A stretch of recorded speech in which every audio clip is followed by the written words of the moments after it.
Në ambientet e prefekturës së Qarkut të Shkodrës u zhvillua mbledhja e emergjencave e drejtuar nga prefektja e Qarkut të Shkodrës Holta Duda, ku morën fjalën përfaqësues të 5 bashkive të Qarkut, si dhe drejtues të emergjencave civile dhe policisë së shtetit. Gjatë kësaj mbledhje, prefektja Duda la porosi të qarta për monitorimin në terren dhe raportimin në kohë reale për problematika të mundshme. Sa i takon situatës së përmbytjeve të minutave të fundit, prefektja u shpreh që situata më problematike është në Obot, ku është përkohësisht i pamundur kalimi për automjetet e ulta, pasi niveli ujit në rrugë arrin nga 30 deri në 50 cm,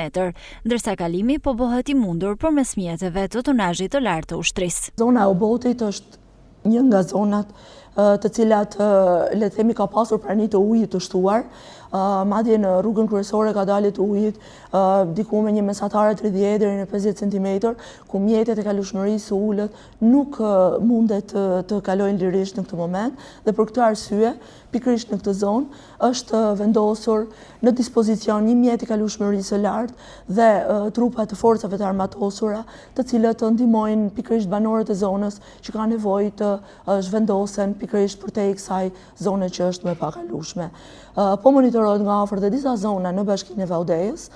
meqense janë zona të cilat janë disa banesa të izoluara nga uji i cili ka dalë në mënyrë të papritur dje nga shtrati projekt Linës, që ka dalë në mënyrë të papritur nga shtrati, madje ka patur dhe një dëmtim i cili është vlerësuar si jo kritik në argjinaturën e tij, për të cilin po punohet për riparimin në kohë dhe menaxhimin e situatës në terren. Po ashtu prefektja tha se aktualisht po shkarkohet në kuotën e 1600 m3 në sekond nga heci i Vautodejës, ndërsa situata duket disi më e qetë dhe po mbahet nën kontroll. Në këto momente që ne flasim, në fakt është stabilizuar një shkarkim deri në 1600